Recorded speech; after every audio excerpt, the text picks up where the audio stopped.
As you can see here, I have two Prentiss-Wabers lanterns. One is a Prentiss Junior and the other is the larger two-mantle, an L43S-9. I'm going to go through the dismantling process, and they're very much the same from the valve down. Okay. On the Prentiss Junior, the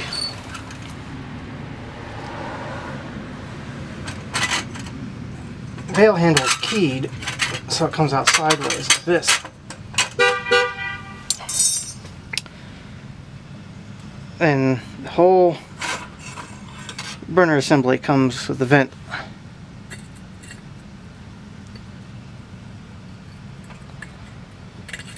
You can remove the vent or leave it on.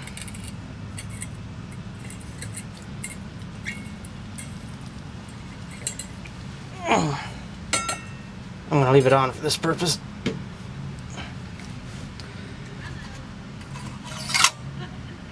Here's the mica chimney.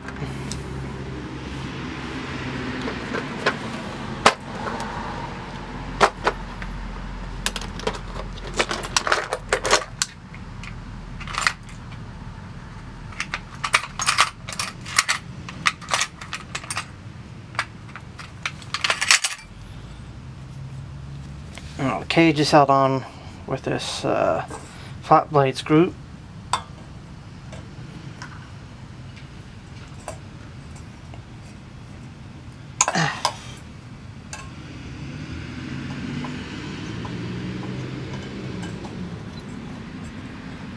I should probably grab a real screwdriver for this.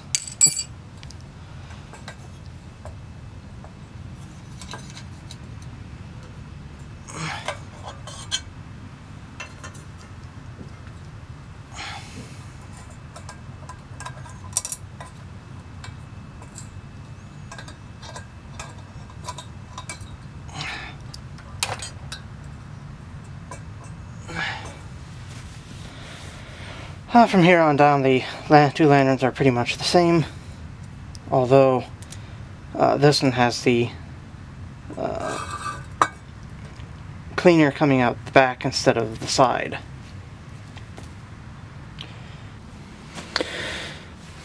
Okay, yeah. Someone asked me how to remove the valve stem from one of these lanterns, though it's not necessary unless there's something wrong with it. It's somewhat complicated. It's not like a Coleman valve stem. This piece unscrews from another brass piece that's screwed into here. That brass piece has flats on it, maybe about, here.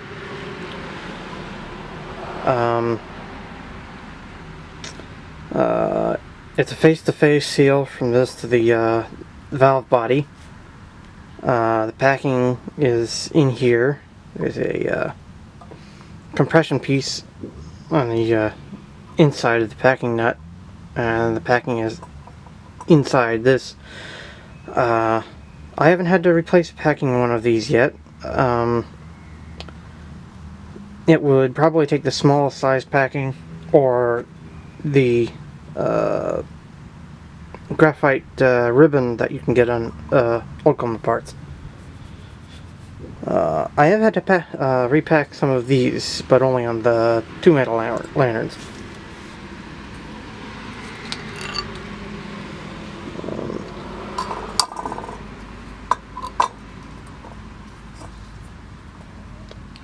You put the your big wrench here.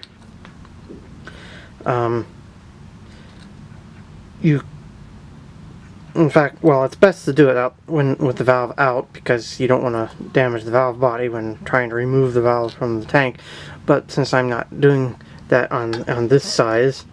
Well, I will, but I'm gonna do that in a different time. As you can see, it unscrews.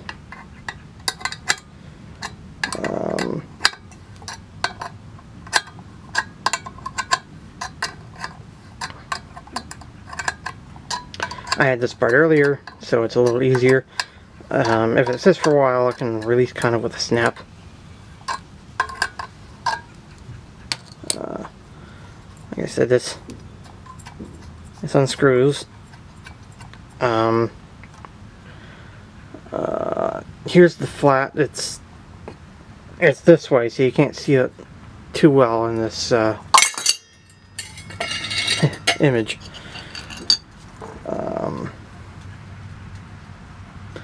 Don't worry, the metal is not harmed. Anyway, the next thing you do is back the valve all the way out. It rests against this piece. This is part of the air circuit. Have to adjust the wrench so it fits the flats. And it comes out, and you can just unscrew it.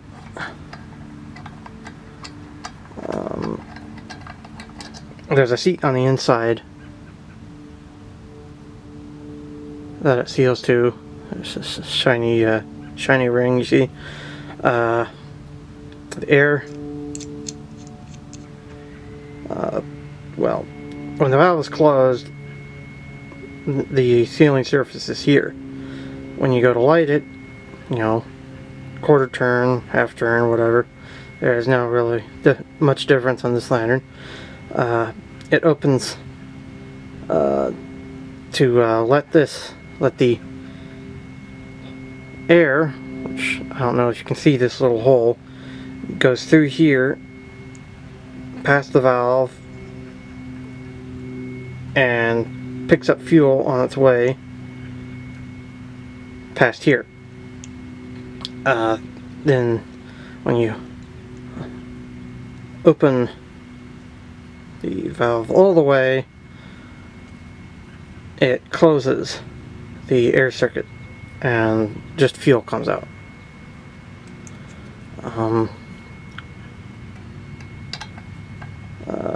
When you put this back in, you want to make sure the valve is in the all the way open position, otherwise bad things can happen. Once it gets so far in, don't use the valve wheel anymore, but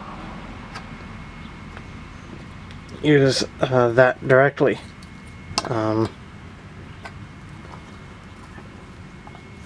Give it snug. It seals just like the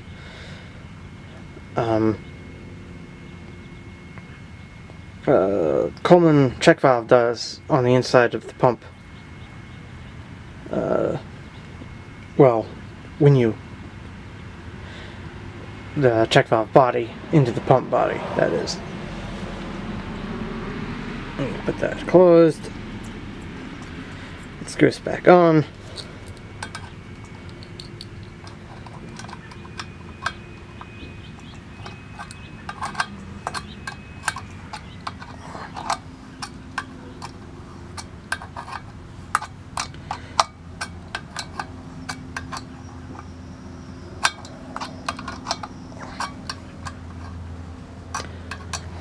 As a matter of fact, when this thing is running, you don't really have to worry about fuel leaking past the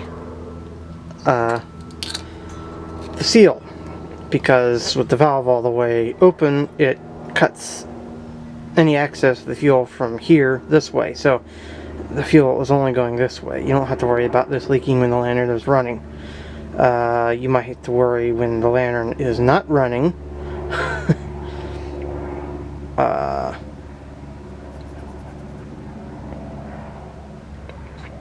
But you don't have to worry about that when the lantern is running. The packing, as I said, is in here, and it is on the inside behind this compression sleeve, which is also brass, so be careful when you take it out. You can't back it out like you can with a Coleman one. You have to kind of wiggle it, probably with heat from a torch. And yeah, it's the inside. The ID is probably the same as the small Coleman graphite packing from OCP, but the outside diameter is probably smaller. So the graphite ribbon is probably what you want to get if you need to replace that packing. Well, same as over on this. I have replaced these packings with well, that one has sort of a collet thing, so it probably doesn't care too much. But the bigger ones do have some packing in there, and I have used PTFE string packing in those with decent results, because OCP did not have the graphite ribbon at the time. I will probably be changing the PTFE string out for the graphite ribbon eventually.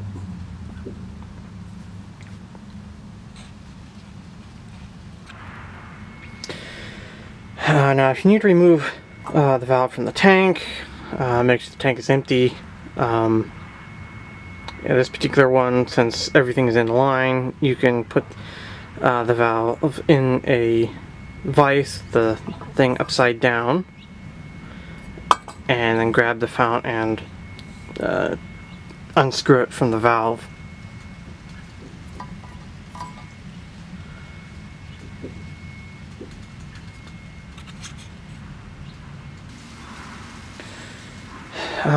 The larger 2-mantle size lantern is somewhat different.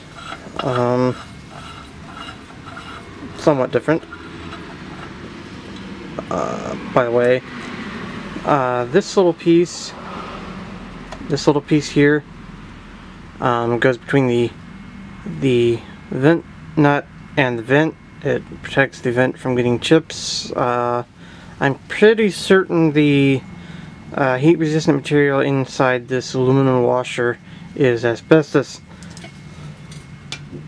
or something similar. The vent comes off.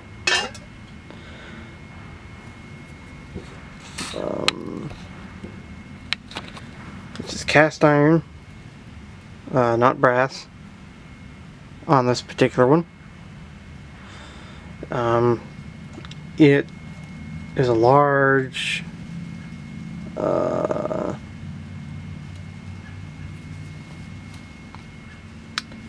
heat reservoir, if you will. It takes a while to heat up, but once the lantern is running and it heats up, it makes for a very steady light. And it's quite a quiet lantern too. This is probably an AGM mica globe, but it fits. It's the right height. It's a little shorter than a Coleman one. You can leave the generator on. This is a 220 generator, a Coleman 220 generator. That's the same as on the single mantle. That's why the single mantle can drive the larger Payless 24i mantles or the Coleman 99s.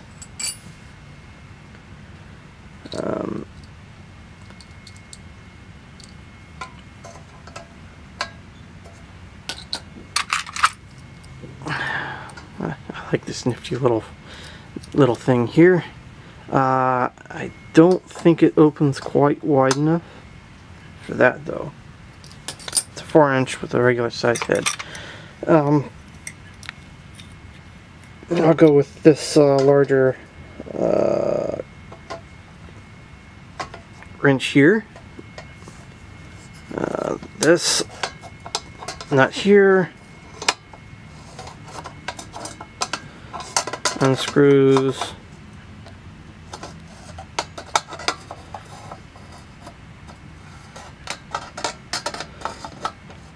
When this nut is loose, the whole top part of the lantern can spin until it runs into something, like the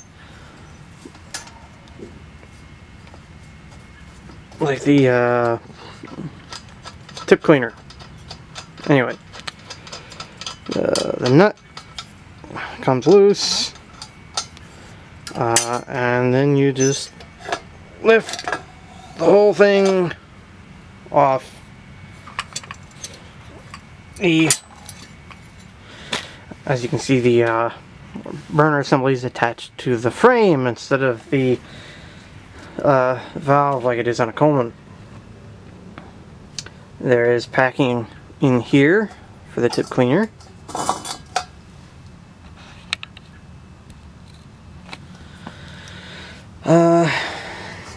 And in order to get this off, you must actually remove the tip cleaner.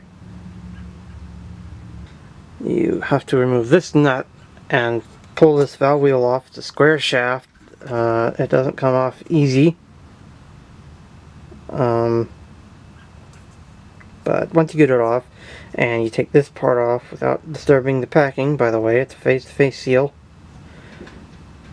You'll have to remove this so you can hold the eccentric block with the hook on the pricker wire.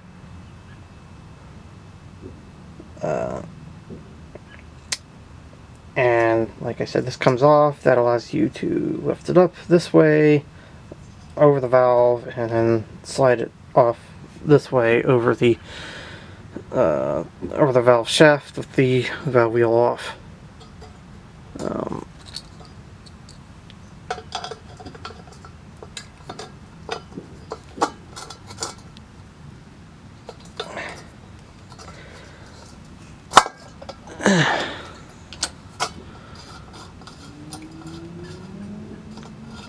This is the original packing. This is the original flare nut. You can replace this with a 220 flare nut if you need to. That comes off. Yeah, pull the pricker wire out because you will need it. When I put this on, even though it's a face-to-face connection, I usually put some either Permatex blue thread locker or blue Loctite on there as a precaution to kind of act as a sealant. I also have some Permatex high temp thread sealant, which I have used also. And I recommend highly that you put this back on to protect the threads there and the sealing surface.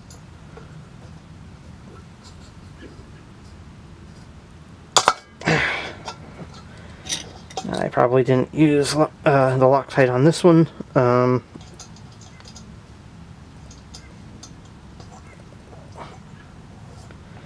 Because it came out it let loose fairly easily.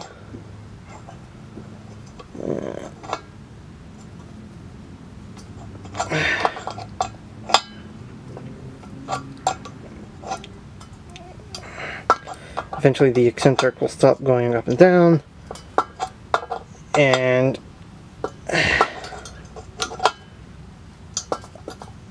you'll be able to pull it out.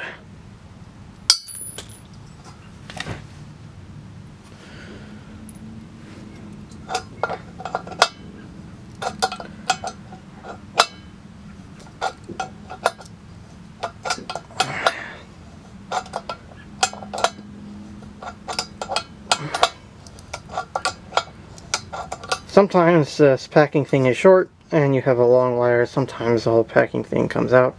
Packing's probably only in about this space right here.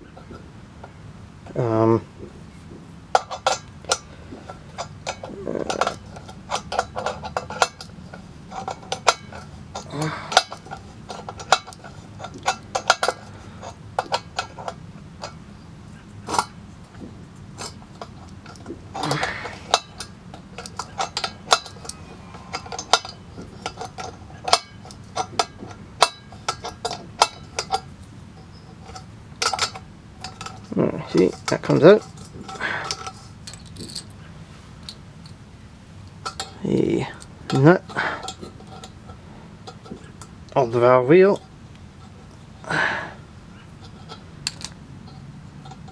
That comes off. This comes off. The valve, like I said, the wheel, it's a square shaft. That lifts off. I have not actually had this one apart. You can see the shiny surface that seals there and here.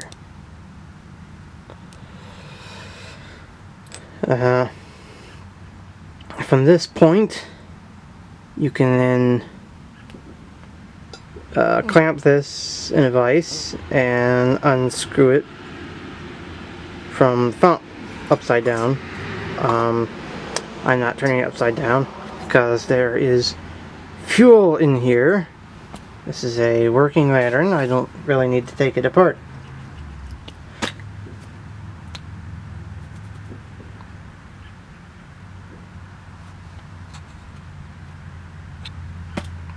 Putting it back together is reverse order. You take the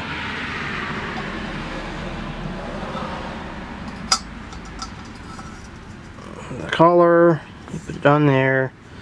The upper one near the ID tag is for the tip cleaner.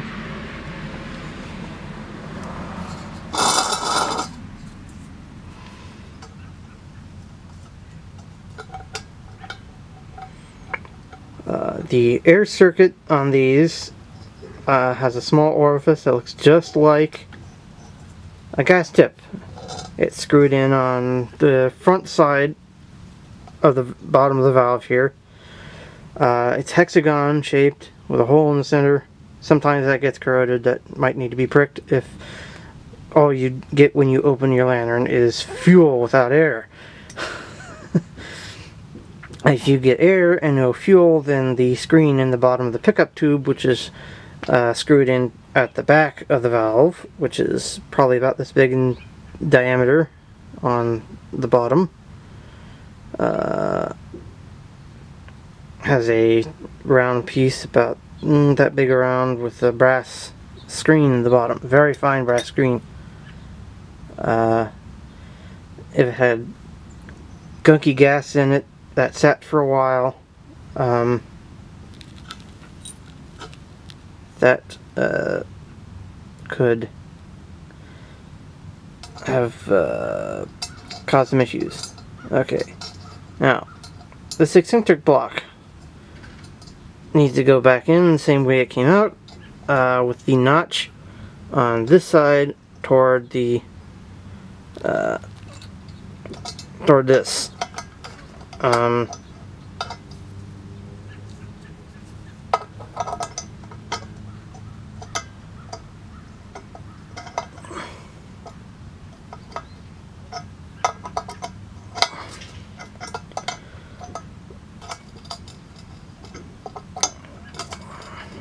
It's going to go in several turns before it reaches the eccentric. Like I said, you want this to engage the notch. And not do something untoward. Okay, it did not engage yet. It's very close, but it did not engage yet.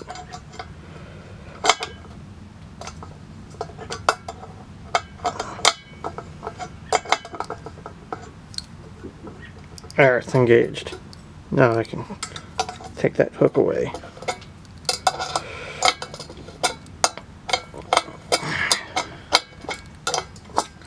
And can go a little faster.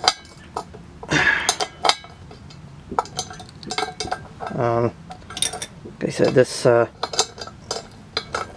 flat on all four sides. This particular one, anyway. Some of them, it's only on the sides, and the front and back.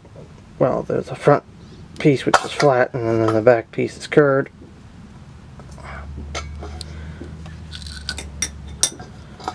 Okay, and like